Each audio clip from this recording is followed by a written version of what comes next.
Terry, I feel compelled to speak up on behalf of concepts for a minute. I think that it's possible to have concepts with love. You know, you hear people sometimes talking about things they're cooking, and they say, oh, we'll put some nice onions in here, and we'll put some lovely cauliflower, and it'll taste delicious, and all this. Well, it's a kind of loving act, yeah? Yeah, you're kind of on the right track, kind of. But that you're taking to be love is a concept. You mean because I spoke of it as love? It's an idea. Love is an idea. Yeah. In the absence of all thought, all ideas, where's love now? What's love? In the absence. Now what's love? What's here? What's there? In the absence.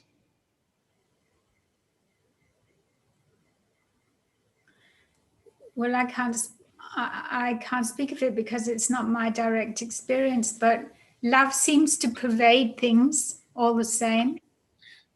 Yeah, but I would agree with that. Yeah. But what the concept thinks love is not love.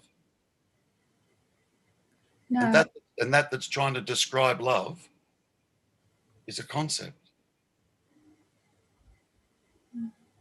And then it uses conceptual tools to try and describe love.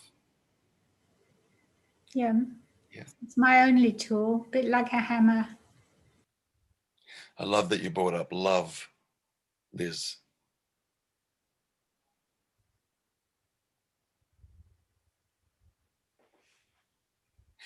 That's what I'm pointing to. Yeah. But I'm not pointing to conceptual love. Conceptual love is conditional. Why? Because it's dualistic. I'll love you if. There's your duality right there. But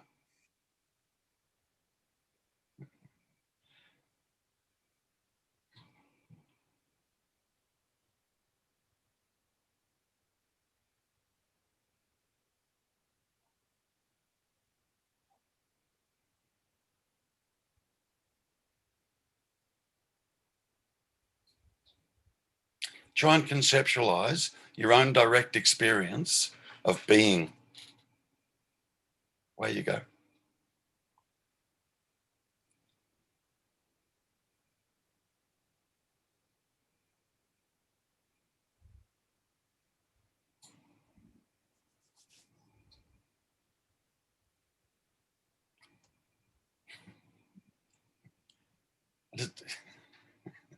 Does it even get close to the being?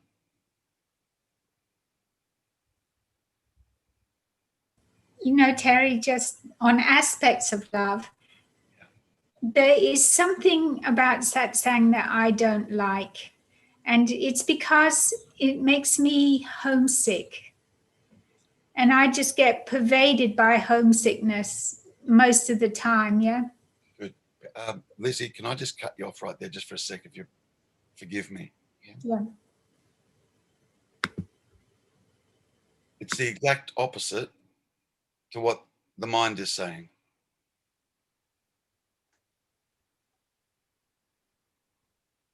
What just got spoken then? The truth is the exact opposite. It's not true, Lizzie. You're tracking with me? I can't hear you, honey. It feels true, yeah? Yeah, but it's not. Say it again. One of the things I don't like about satsang is that I feel homesick for ages afterwards. You mean because that's all a concept? Well, what is actually happening is awareness of love. How is that Hold on. homesickness? Hold on. What are you going to be homesick for? I have no idea. I just know the feeling from childhood. Yeah. You guys have heard me say before, yeah. The primary love. The primary love is what? Love of being. Yeah. That's primary. The love of being. Now, who knows what the being is?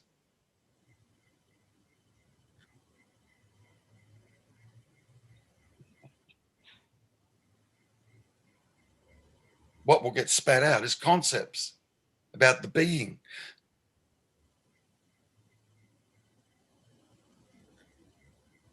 You put that being to the test, it'll fight like buggery to stay alive. Why? The love to be.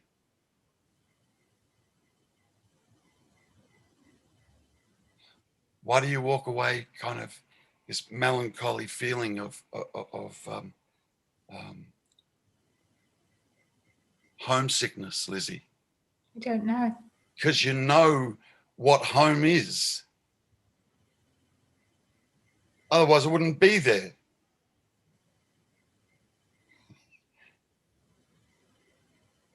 Well, I don't know what the absence of it is, that's for sure. It's not absent. It's never been absent. Ever. Ever.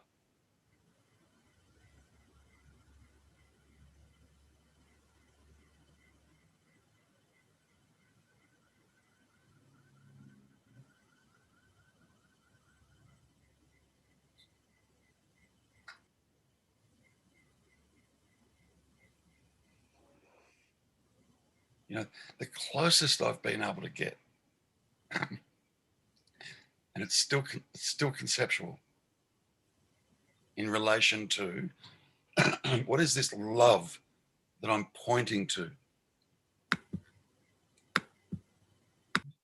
Because it's non-conceptual, what I'm pointing to. Now, if it's non-conceptual, it means it's not dependent.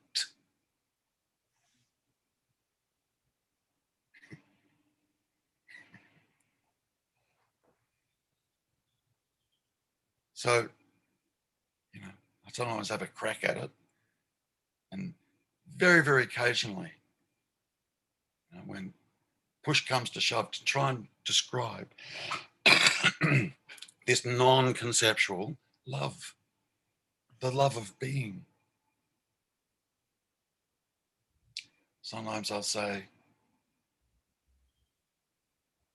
love is in love with being in love.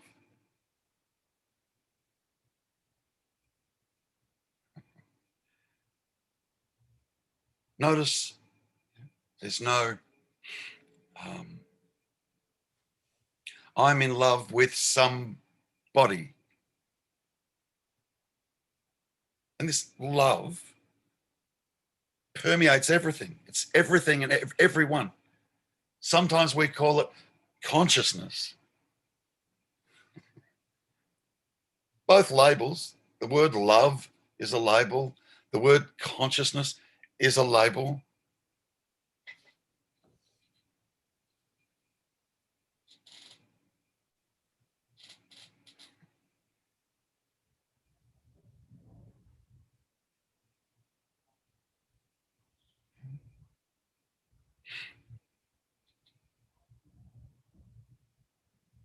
What happens when we fall in love? What happens? Is it a conceptual thing that's going on? Or is it more profound than that?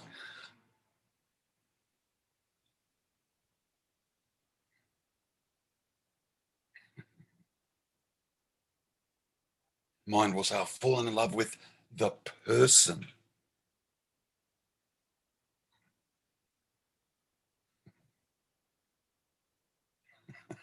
which is hilarious.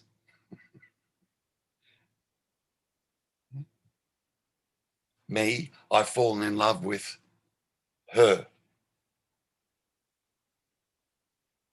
Let's look at that. Yeah, a concept has fallen in love with a concept. And there's a concept of what love is. It takes the concept of what love is to be love.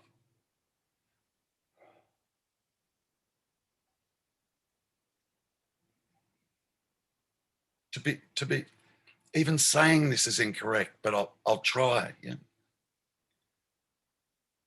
To be in an absolute, true relationship, the love here recognizes and resonates with the love there. It's got nothing to do with the person. The person's purely conceptual.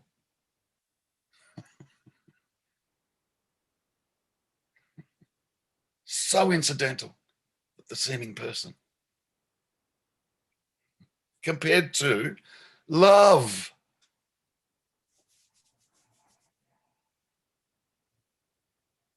And it just happens. Another thing that just happens.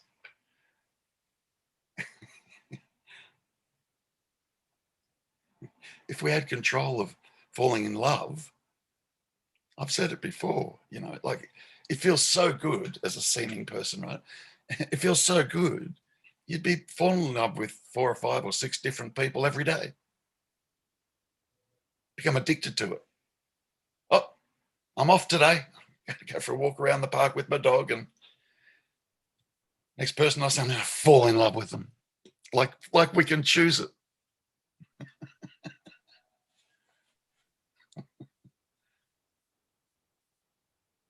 When you have, you know, when that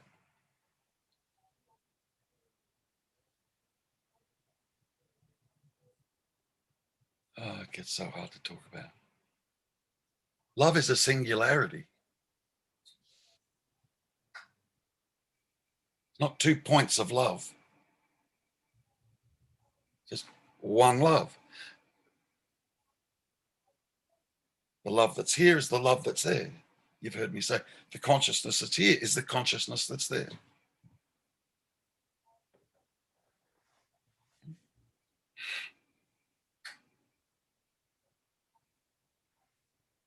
And what happens? Love brings 2 seeming people together. They're all starry-eyed and giddy.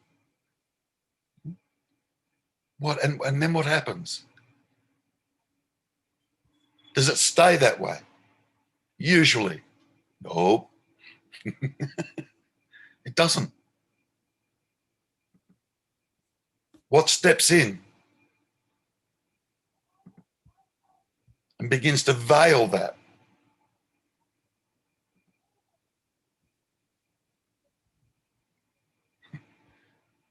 Now I'm noticing that she leaves the bloody lid off the toothpaste. He doesn't pick up after himself. He always forgets to take out the bins. He's always late home.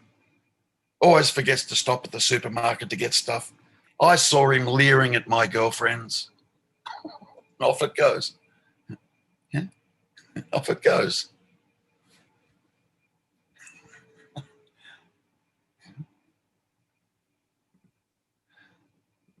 Three, 4, 5 years into the relationship, people want to tear each other's eyes out. Where's the love gone? What happened to it? It magically brings 2 people together. Magically. It's magic. Miraculous. It's miraculous. You can't explain it.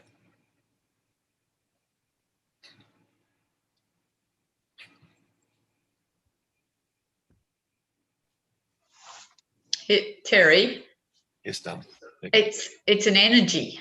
It's a bubbling energy that love talking about. I mean, even with my first daughter, I had that.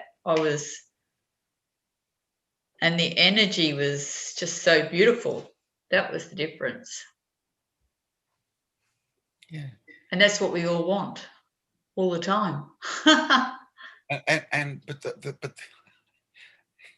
the irony is, yeah, all of us have experienced it at some point. Why does it fade? Good question.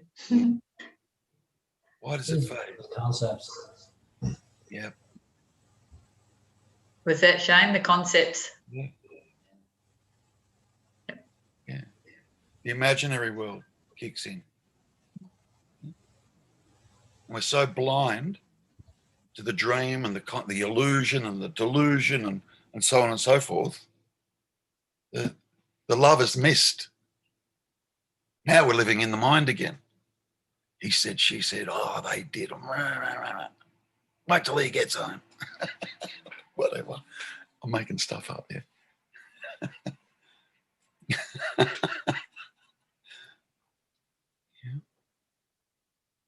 Love's not a concept. It can't be experienced in the mind. It can't. Can't. Yet the mind says, I know what love is. It might even say, I know what love isn't. It doesn't know either.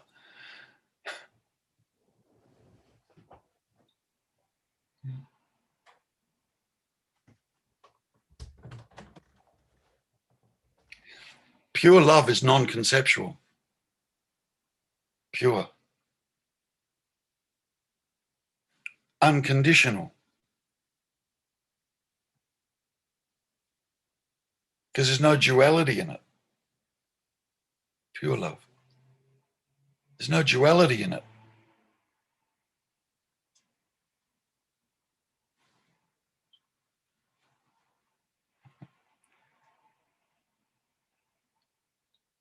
The direct experience, there's no duality in it.